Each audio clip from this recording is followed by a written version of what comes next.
Ma sœur a débarqué à l'improviste dans ma maison de plage avec son nouveau mari pour rester quelques jours ce soir-là. Elle a dit, je veux que le petit déjeuner soit prêt à 6 heures du matin demain. Mon mari se lève tôt et aime que tout soit fait à sa manière. En tant qu'hôte, c'est ton travail. Alors, j'ai mis mon réveil à 3 heures du matin et j'ai préparé une petite surprise dans leur café du matin qu'ils n'oublieront jamais. Je m'appelle Julien. J'ai 33 ans, je suis l'aîné de ma famille, celui qui répare les choses. Je possède une petite boutique de vêtements que j'ai traînée à travers des années difficiles et des saisons touristiques qui ressemblaient à un hiver en juillet. Je suis le gars qui débarque avec des câbles de démarrage, qui se souvient des pointures de chaussures, qui envoie de l'argent, juste jusqu'à la paix, et qui n'entend jamais rien en retour. J'ai acheté une petite maison de plage l'année dernière. Rien d'extraordinaire. 2 chambres, une moustiquaire qui grince, un Porsche qui sent le sel et le café. C'était la première chose qui était à moi. Ce vendredi-là, je suis rentré de la boutique et j'ai trouvé ma sœur sur le porche. Chloé, son nouveau mari dans son sillage. Pas d'appel, pas de texto, juste des valises comme si nous étions un hôtel. Elle m'a serré brièvement dans ses bras, comme une cliente qui rapporte un pull. Surprise. On avait besoin d'une petite pause. Cédric a été stressé. Cédric a souri, le sourire d'un homme qui pense que le monde est un distributeur automatique si on lui donne un coup de pied assez fort. J'ai regardé les bagages derrière eux. C'est combien de temps, une petite pause? Chloé a balayé ma question d'un geste de la main. Quelques jours. Tu nous remarqueras à peine. J'ai remarqué tout de suite. Les serviettes des invités que j'avais pliées dimanche étaient en tas. Il y avait des empreintes de pas mouillées dans le couloir. Il fouillait déjà dans les tiroirs de ma cuisine comme s'il s'attendait à trouver une sonnette de concierge. Nous avons mangé des plats à emporter dans des assiettes en carton. J'ai eu une grosse matinée à la boutique, et j'essayais de dire gentiment. Chloé a plissé les yeux vers l'océan comme si l'horizon lui appartenait. Tu peux baisser le son des vagues. Elle a ri de sa propre blague. Quand la vaisselle a été à la poubelle et que Cédric a testé mon enceinte avec une playlist qui sonnait comme un moteur qui a des ratés, Chloé s'est levée, s'est étirée, et a lâché sa bombe comme si elle lisait une règle que tout le monde connaissait. Je veux que le petit déjeuner soit prêt à 6 heures, a-t-elle dit. Cédric se lève tôt et aime que tout soit fait à sa manière. En tant qu'hôte, c'est ton travail. Tout à sa manière. Cédric n'a même pas levé les yeux. Il a juste hoché la tête comme s'il approuvait mon emploi du temps. J'ai entendu ma propre voix sortir, calme. 6 heures. 6 heures, a-t-elle dit. Bacon, lait d'avoine. On ne prend pas de produits laitiers cette semaine. Et il a besoin de café. Chaud, genre brûlant pour la langue. J'ai souri. J'avais l'impression d'étirer un tissu jusqu'à la rupture. Bien sûr. À 21 heures, j'ai programmé 3 alarmes pour 3 heures du matin. Pas parce que je suis un saint, mais parce que j'avais une petite surprise à préparer. Une surprise inoffensive. Quelque chose dont ils se souviendraient chaque fois qu'ils essaieraient d'adopter leur ton de « tu nous appartiens ». Je me suis allongé dans mon lit en écoutant les vagues et mon radiateur. Une vieille habitude. Compter les choses que j'avais payées pour qu'ils puissent avoir le luxe de me parler comme à un employé. Des chaussures, un loyer, le dentiste, une caution que je n'ai jamais revue. La première mouette a crié avant que je ne m'endorme. 6 heures du matin arriverait. Moi aussi. Et cette fois, je n'étais pas le paillasson. J'étais la porte. Je ne venais pas d'une famille riche. Je venais d'une famille qui me considérait comme sa ligne de crédit. Le mantra de maman, la famille s'entraide. Son sous-texte, Julien aide tout le monde. L'ajout de papa, tu es l'aîné. Tu leur dois bien ça. Ça a commencé modestement. De l'argent pour l'essence de Chloé. Des crampons pour mon frère, Nathan. Puis des manuels scolaires. Puis un loyer temporaire quand les heures de papa ont été réduites. J'avais 20 ans et 2 emplois, magasinier dans une grande surface la nuit, et le jour, je transformais des trouvailles de friperie en quelque chose que les gens voulaient. J'ai appris à étirer 10 € comme si c'était un élastique. Quand j'ai ouvert ma boutique à 27 ans, ils ont applaudi dans la discussion de groupe comme si j'avais gagné un prix qu'ils pouvaient dépenser. Fier de toi, a tapé maman. Puis, tu peux nous avancer de l'argent jusqu'à vendredi? La facture d'électricité est démente. J'ai avancé. Vendredi a glissé jusqu'à lundi. Lundi jusqu'à la semaine suivante. Promis. Si jamais j'hésitais, j'avais droit à la phrase qui me rongeait jusqu'à l'os. Ne sois pas égoïste, Julien. Tu es doué avec l'argent. Traduction, tu sais comment en gagner, alors donne-le-nous. Chloé avait une façon d'entrer dans un endroit comme si le sol lui appartenait. Elle a fait 2 ans d'université communautaire, 3 ans à se chercher, et une longue année à emprunter ma voiture. Week-end après week-end, je voyais mon voyant d'essence s'allumer et je l'entendais dire « Oups, je pensais avoir fait le plein ». Je me disais que c'était temporaire. Qu'une fois que la boutique serait stable, je fixerais des limites. Mais quand la stabilité est enfin arrivée, les demandes ont suivi. Un nouvel ordinateur portable pour les études de Nathan. Une caution pour que Chloé puisse enfin déménager. Une avance pour papa après un truc fiscal surprise. Ils n'apprennent jamais que les impôts surprises arrivent chaque année en avril. La maison de plage n'était pas pour frimer. C'était de la survie. Le loyer de mon appartement grimpait, et le crédit pour une petite maison délabrée revenait moins cher que de louer en ville, en plus de l'espace de stockage pour mon inventaire. Je l'ai réparé moi-même. J'ai poncé les armoires jusqu'à avoir des crampes aux mains. J'ai posé du plancher en vinyle pendant que YouTube me criait dessus. J'ai acheté une machine à expresso d'occasion parce que faire mon propre café était moins cher que l'application qui connaissait mon nom. J'ai gardé la maison secrète. Je me présentais aux anniversaires de la famille. J'envoyais des cadeaux. Je ne disais jamais non, parce que la seule fois où j'ai essayé. Mon Dieu. C'était l'hiver où maman a appelé pour « l'urgence » de Chloé. Elle se fait expulser, a dit maman, essoufflée comme si elle avait couru jusqu'au téléphone. Ce n'est pas sa faute. Son patron est un monstre. Peut-elle rester chez toi? 2 semaines. 2 semaines se sont transformées en 2 mois. Chloé laissait de la vaisselle traîner comme des miettes de pain. Elle postait des photos de la plage depuis mon Porsche avec des légendes comme gratitude. Elle m'a demandé ma carte de crédit, juste pour bloquer la caution de l'hôtel, pour l'enterrement de vie de jeune fille d'une amie. J'ai dit non. Elle a fait la tête. Puis elle a pleuré. Puis maman a appelé. Ne punis pas ta sœur. Tu sais qu'elle est sensible. Sensible. 2 jours plus tard, ma banque m'a envoyé une alerte, merci pour votre séjour, d'un hôtel où je n'avais jamais mis les pieds. Je me suis figé. J'ai appelé. Ils m'ont lu les numéros de la carte. Le débit correspondait à une carte que je gardais pour les commandes de fourniture, qui se trouvait dans un tiroir. Le tiroir dans lequel Chloé aimait fouiller pour trouver des élastiques. Je l'ai confrontée. Elle m'a regardé droit dans les yeux. Je l'ai emprunté. J'ai dit que je te rembourserais. Tu n'as pas demandé. Tu dis toujours oui. Nathan était dans l'embrasure de la porte, à écouter, choisissant le silence comme papa le lui avait appris. Chloé a levé les yeux au ciel. Mon Dieu, Julien, tu es tellement dramatique. J'ai allumé la lumière sur le tiroir. La carte était revenue, mais autre chose avait disparu, le sentiment que l'un d'entre eux savait que des limites existaient. J'ai remplacé la carte. J'ai déplacé le tiroir. J'ai maintenu la paix parce que les vacances approchaient et que j'étais fatigué. C'est ça, le piège. On se fatigue, et ils obtiennent tout. 2 mois plus tard, j'ai appris que maman avait fait une copie de la clé de ma maison de plage, pour les urgences, et l'avait donnée à Chloé. C'est sorti par accident. Nous étions au dîner du dimanche. Maman servait du pain de viande et a dit, j'ai dit à Chloé de garder ce double en lieu sûr. Imagine si tu perdais la tienne. Un double pour ta petite maison, au cas où tu t'enfermerais dehors. J'ai fixé le glaçage au ketchup comme s'il pouvait se mettre à parler. Tu as copié ma clé sans me le demander? Julien, a dit maman en souriant comme si elle enseignait la gentillesse. La famille se fait confiance. J'ai imaginé mes tiroirs, mon café, mon lit. J'ai dit, non.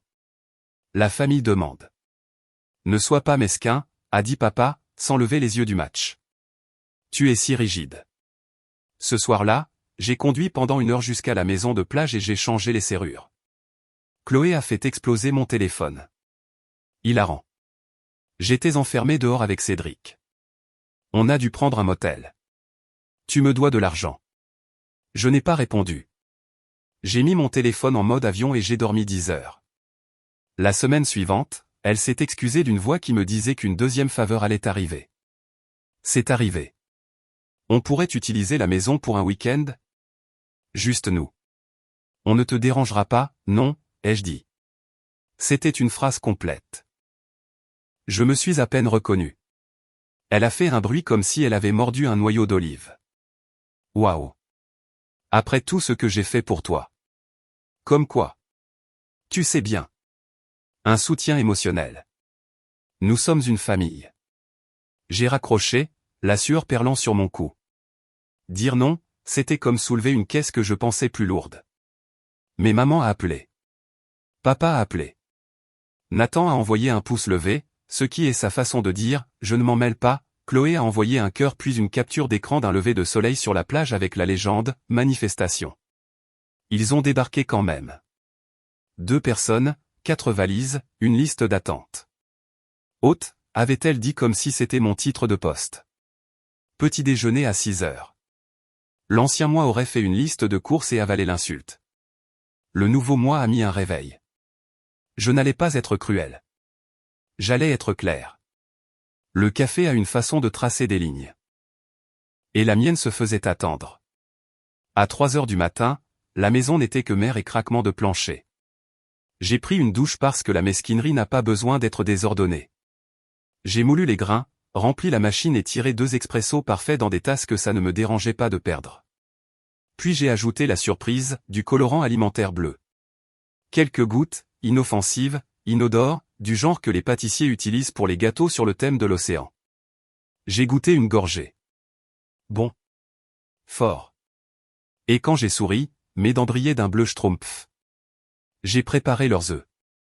J'ai fait griller le bacon que j'avais acheté. J'ai versé du lait d'avoine comme un pro de l'hôtellerie. Puis je me suis glissé sur ma chaise avec mon café noir, qui n'était que du café. Ils sont sortis en traînant les pieds à 6h07, débraillés et se croyant tout permis. Chloé a bâillé. Cédric s'est gratté comme une alarme humaine. Petit déjeuner, ai-je dit. Chloé a reniflé. Enfin. Ils ont mangé. Ils ont bu. Il a fallu 3 minutes à Cédric pour le remarquer. Il s'est léché les dents. A froncé les sourcils. Chérie. Chloé a jeté un œil à l'appareil photo de son téléphone et a haleté. Pourquoi mes dents sont bleues? Cédric est passé à la caméra frontale. C'est quoi ce? Il ressemblait à un méchant de dessin animé. Il s'est frotté la bouche avec une serviette. Ça n'a fait qu'empirer les choses. Je n'ai pas souri. J'ai gardé une voix neutre. Oh, des nouveaux grains. Ça doit être la torréfaction. C'est du colorant, Julien, a lâché Chloé, en tamponnant ses lèvres comme si je l'avais blessé. Tu es sérieux? Complètement inoffensif, ai-je dit. Mais difficile à ignorer. Comme une limite. Cédric bafouillait. J'ai des appels. Je ne peux pas apparaître en vidéo comme ça. Tu peux les reporter, ai-je dit. Ou tu peux écouter. Chloé m'a foudroyé du regard. Tu trouves ça drôle? Non. Je pense que c'est nécessaire. J'ai fait glisser un dossier sur la table. Relevé imprimé, capture d'écran de virement, note. J'étais resté éveillé la nuit dernière pour le préparer, parce que si j'allais tracer une ligne, je la voulais droite. Vous m'avez traité comme un portefeuille sur pattes. Ça s'arrête maintenant. Voici ce que vous me devez. Voici les dates. Voici vos signatures. Voici les textos où vous avez promis de me rembourser. J'ai tapoté une page avec son emoji cœur et, vendredi promis, sous un virement de 450 €. Elle a fixé les cœurs comme s'ils s'étaient retournés contre elle. J'allais le faire. Ça fait 8 mois. Cédric s'est raclé la gorge. Nous sommes une famille. On ne facture pas la famille. On ne vole pas sa famille, ai-je dit, toujours calme. On ne copie pas les clés. On ne réserve pas des week-ends dans ma maison dans sa tête pour ensuite arriver avec des bagages. Chloé a ri une fois, un petit rire, comme si elle testait une arme. Mon Dieu, on dirait maman quand elle joue à la victime. En parlant de maman, j'ai posé mon téléphone sur la table, haut-parleur activé, la discussion de groupe familial ouverte. J'ai tapé un message à 5h59 et j'ai attendu. Puis j'ai appuyé sur envoyer. La maison n'est pas un hôtel gratuit. Les invités suivent les règles. L'argent dû doit être remboursé. Si ça ne vous plaît pas, ne venez pas, puis j'ai joint 2 pages du registre. En quelques secondes, les poings ont bouillonné. Maman, Julien, ne sois pas cruel. Papa, c'est extrême. Réglez ça en privé. Nathan, a sifflé Chloé. Supprime ça. Non, ai-je dit. Et aussi, va voir dans la salle de bain des invités. J'avais installé une nouvelle pancarte de règles la nuit dernière, imprimée en police simple, scotchée au-dessus du porte-serviette. Règles pour les invités, demandez avant d'inviter d'autres personnes. Nettoyez votre vaisselle. Remplacez ce que vous finissez. Pas d'invités pour la nuit sans permission. Interdiction d'utiliser les cartes de Julien. Toute violation égale départ immédiat. Elle a traversé le couloir d'un pas lourd. Son rire a résonné, sans humour. Tu te prends pour un motel? Je suis une personne, ai-je dit. C'est ma maison. Cédric a finalement retrouvé sa voix. On ne peut pas partir aujourd'hui. On vient d'arriver. Vous pouvez rester 2 nuits, ai-je dit. En respectant les règles. Et vous laisserez une caution. J'ai glissé un petit carré vers eux, un code QR d'application de paiement que j'avais imprimé et scotché sur un sous-verre. 250 €. Tout de suite. Tu fais payer ta sœur? Sa voix a grimpé comme une sirène. Je demande du respect. Ils ont fixé le sous-verre comme si c'était une convocation au tribunal. Le téléphone de Chloé a sonné. Maman, encore. Nous parlerons quand les esprits se seront calmés. Chérie, Julien, ne mets pas la famille dans l'embarras. Le mot « embarras » a atterri comme il le fait toujours, avec une honte qu'ils espéraient que je ramasserais et porterais pour qu'ils n'aient pas à le faire. Je ne l'ai pas ramassé. Payez la caution, ai-je dit. Où faites vos valises? Cédric a dégluti. Il a scanné le code. J'ai entendu le léger bip d'un paiement effectué sur mon téléphone. Chloé a regardé l'argent quitter son compte comme si c'était du sang qui s'écoulait. Tu es incroyable. Non, ai-je dit. Je suis clair. Elle a regardé mon café, puis son sourire bleu dans son appareil photo. Tu es mesquin. Je suis réveillé. Je me suis levé. Et nous avons fini de prétendre que ce n'est pas une question d'argent et de pouvoir. Vous n'aurez pas les deux. Pas ici. Le message dans la discussion familiale est passé de points à des paragraphes. J'ai posé le téléphone face contre table. Mangez pendant que c'est chaud, ai-je dit, et je les ai laissés sur le porche avec l'océan et leurs dents bleues pour réfléchir à la cause et à l'effet. La marée montait. Moi aussi. Ils sont restés. Pas joyeusement. Ils se déplaçaient dans la maison comme des clients dans un magasin qu'ils ne pouvaient pas se permettre, touchant tout avec leurs yeux. Je suis allé travailler à la boutique et j'ai laissé une liste imprimée sur le comptoir. Départ dimanche avant 10 h du matin. Retirez les draps. Lancez le lave-vaisselle. Laissez les clés. Ça semblait ridicule de l'écrire. Ça semblait aussi être de l'oxygène. À la boutique, j'ai repassé des chemises à la vapeur et étiqueté important de l'un d'été. Les habitants du coin sont passés. Un couple de touristes a demandé où trouver les meilleurs tacos au poisson. Je leur ai dit et leur ai offert une réduction de 10% parce qu'ils étaient gentils et ont posé des questions sur le quartier comme si c'était une personne. Quand j'ai fermé la caisse, j'ai ouvert mon application bancaire et j'ai vu la caution, brillante et réelle. J'ai senti le plus petit déclic en moi, comme une serrure qui s'enclenche enfin. La discussion de groupe a bouillonné toute la journée. Maman a envoyé les classiques, nous ne t'avons pas élevé comme ça. La famille, ce n'est pas une question d'argent. Ta sœur est dans une situation fragile. Papa est intervenu avec de la logistique déguisée en amour, tu sais, Chloé ne peut pas se permettre des cautions en ce moment. Tu gagnes plus que ta sœur. Traduction, absorbe encore le coup. Pendant ce temps, Nathan a envoyé un seul texto qui m'a fait éclater de rire dans l'arrière-boutique, fier de toi. Quand je suis rentré à la maison, la cuisine était plus propre qu'elle ne l'a jamais été quand Chloé est à moins d'1 kilomètre. La surprise du café bleu s'était estompée, mais elle continuait de vérifier ses dents quand même, paranoïaque. Cédric évitait mon regard. Il avait trouvé la pancarte dans la salle de bain et lui obéissait comme à la gravité.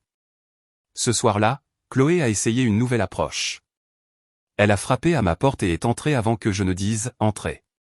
« On peut parler ?» a-t-elle dit, se perchant sur la coudoir d'un fauteuil comme si elle était dans un magazine. J'écoute. Elle a lissé son legging. Je suis désolé si tu t'es senti utilisé. Ce ne sont pas des excuses. Elle a ignoré ça. C'est juste que j'avais besoin d'aide. Nous deux. Cédric avait un problème avec son ancien propriétaire et arrête. Vous êtes des adultes.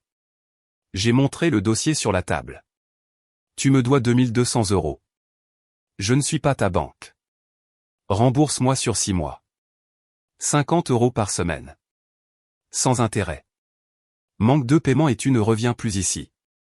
Ses yeux ont brillé. Tu m'interdirais de venir? Ta sœur? J'interdirais à quiconque me traite comme un paillasson. Tu étais gentil avant. Avant, je n'avais pas de limite. Elle a ricané. Maman a dit que tu deviendrais comme ça une fois que tu aurais ta petite maison. Elle n'est pas petite pour moi. Je me suis levé. Bonne nuit, Chloé. Elle est partie en marmonnant que le succès change les gens, ce qui est culotté de la part de quelqu'un qui pense que mon Porsche est un complexe hôtelier gratuit. J'ai dormi comme une pierre. Dimanche matin, ils sont partis à l'heure. Drap en tas, vaisselle lavée. Un seul post-it sur le comptoir, la caution suffit, non? On n'a rien cassé. Le smiley n'était qu'un trait, sans yeux. Après leur départ, j'ai fait le tour de chaque pièce et j'ai trouvé les choses habituelles, du sable, une fourchette sous le canapé, une bougie consumée jusqu'à l'étiquette. Mais rien de volé, rien de nouveau de cassé. Des progrès. Je me suis assis avec un café et j'ai envoyé un dernier message à la discussion de groupe, Nouvelle Politique. Personne ne reste sans permission écrite. Caution requise. Les limites ne sont pas négociables. Je m'attendais presque à la foudre. Au lieu de cela, le silence. Puis maman, tu as changé. Moi, à la boutique cette semaine-là, j'étais plus léger. Les clients l'ont remarqué. Ça fait plaisir de vous voir sourire, a dit Madame Dubois en essayant une robe en chambray et en me parlant du récital de piano de sa petite fille comme si c'était le Super Bowl. J'ai mis à jour l'application du terminal de paiement pour pouvoir envoyer des factures proprement. J'ai créé une petite page de site web intitulée « Règles de la maison » avec un mot de passe que seule la famille obtiendrait. Ça semblait extrême. Ça semblait aussi être une clôture enfin construite. En milieu de semaine, Chloé a payé les premiers 50 €. Puis 50 autres euros. Choc. Vendredi, elle en a manqué un. Lundi, elle l'a rattrapé avec une série d'émojis renfrognés. Jeudi, elle a texté « Tu m'as humilié avec le café ». J'ai tapé et supprimé 3 brouillons. J'ai finalement opté pour « Tu t'es humilié toi-même en prenant sans demander ». Le café était un miroir. Elle a laissé mon message en « lu ». 2 samedis plus tard, une femme est entrée dans la boutique et a demandé à me voir. Grande, précise, la marque de bronzage de son alliance. Je suis Danielle, a-t-elle dit. La propriétaire de Cédric. Ancienne propriétaire? Oh. Elle a regardé autour de la boutique comme si elle pouvait être sur écoute. Il m'a mise comme référence pour un nouvel endroit. J'ai dit la vérité. J'ai attendu. Qu'il paie quand il est acculé. Elle a expiré. Il a aussi utilisé ton adresse sur une demande de location. Non, ai-je dit. Il ne l'utilise pas, je pensais que vous voudriez savoir. Elle a posé une carte de visite sur le comptoir. Et aussi, joli lin. Elle est partie avec 2 chemises et a payé le plein prix, ce qui m'a semblé être un petit bon présage. Ce soir-là, j'ai envoyé un message à Chloé. Retire mon adresse de tout ce que tu as déposé. Maintenant. Si tu ne le fais pas, je le signalerai. Sa réponse a été rapide et furieuse. Quel est ton problème? Pourquoi es-tu contre mon bonheur? Je n'ai pas répondu. J'ai envoyé une seule capture d'écran de la carte de Daniel et le mot « non ». Puis je l'ai bloqué pendant 24 heures pour nous donner à tous les deux le cadeau de ne pas faire monter la tension. Dimanche matin, maman a essayé une nouvelle tactique, la pitié dans l'assiette. Nous venons à la plage pour parler. J'ai dit « non » 2 fois, dans 2 bulles séparées pour qu'elle ne puisse pas prétendre ne pas l'avoir vu. Elle a envoyé un paragraphe sur ma générosité d'antan. J'ai envoyé une seule phrase, la générosité a des limites. Les jours suivants se sont transformés en une fenêtre où j'ai testé ma nouvelle colonne vertébrale à grande échelle. J'ai dit non à une demande de prêt qui sentait le vol pur et simple. J'ai dit oui à un dîner avec des amis qui ne me mesuraient pas à ce que je pouvais donner.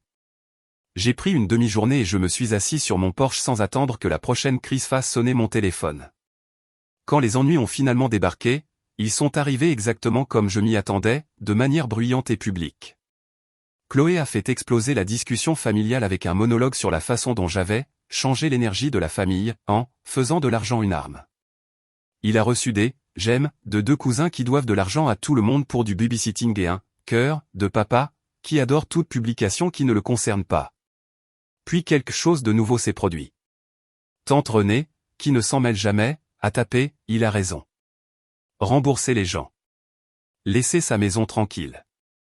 Puis ma grand-mère, qui parle en recettes et en bulletins météo, a ajouté « les limites, c'est bien ». Je suis fier de toi, Julien. J'ai fixé l'écran comme si ça pouvait être un deepfake. Chloé s'est calmée.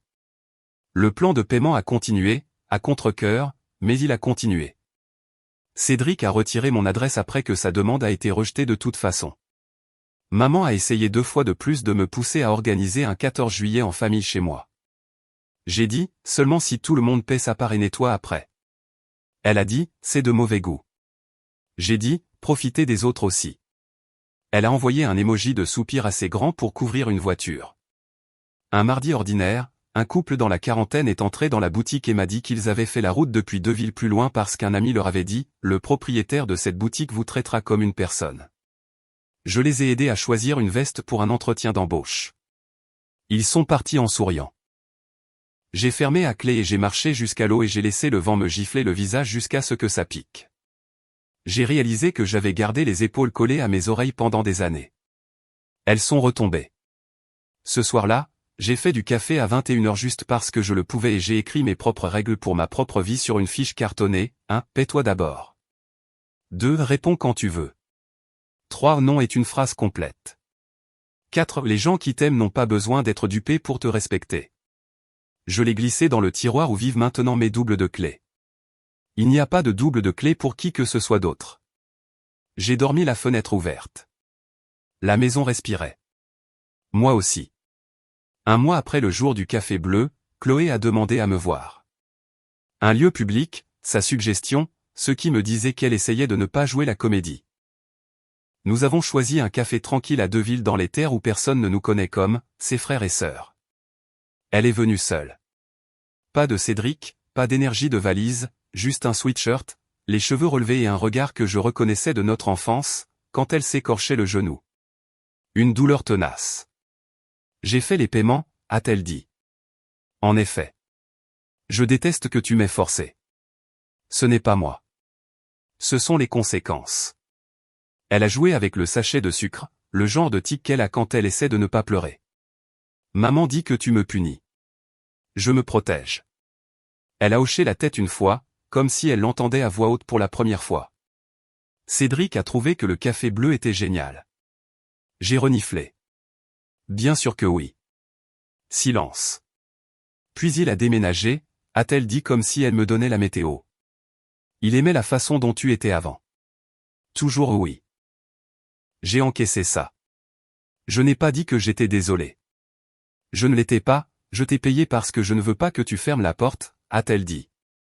Je sais que j'ai été. Elle a cherché un mot. A trouvé le plus honnête. Horrible. Je ne me suis pas précipité pour la consoler. Tu t'es cru tout permis. Elle a grimaqué mais n'a pas discuté. Je veux essayer d'être meilleur. Essayer, c'est bien. J'ai siroté mon café. Être, c'est mieux. Je ne sais pas comment ne pas faire le truc où je suppose que tu es le filet de sécurité. Tu commences par demander, ai-je dit. Puis tu respectes la réponse. Elle a expiré bruyamment. Tu ne vas vraiment pas organiser le 14 juillet, n'est-ce pas? Pas sans un budget, un planning de nettoyage et des cautions. Elle a ri. Un vrai rire cette fois. Mon Dieu, tu es sérieux. Je suis libre, ai-je dit. C'est différent. Nous sommes sortis sous un ciel chargé de nuages bas. Près de sa voiture, elle m'a serré dans ses bras d'une manière qui ressemblait à une personne enlaçant une autre personne, pas à une cliente essayant de retourner quelque chose d'usé. Merci pour le café, a-t-elle dit. Le normal. Quand tu veux, si tu demandes, ai-je dit.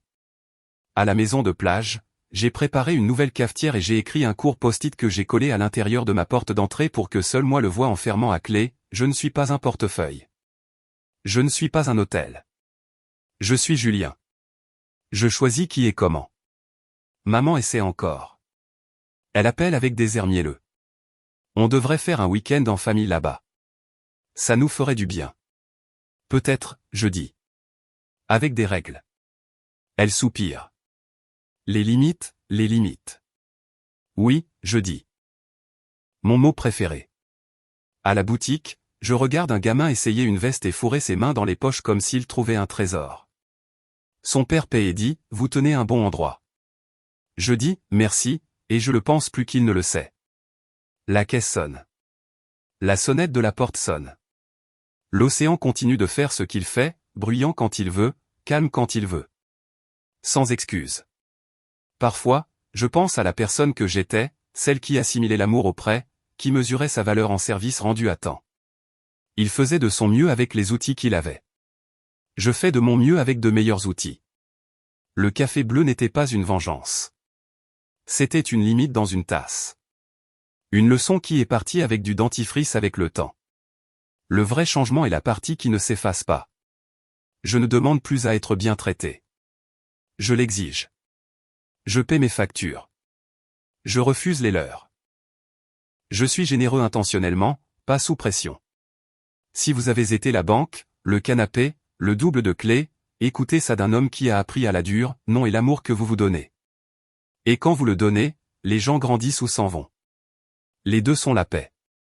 Je ferme ma porte à clé. Je marche jusqu'à l'eau. L'horizon ne demande pas la permission d'exister. Moi non plus.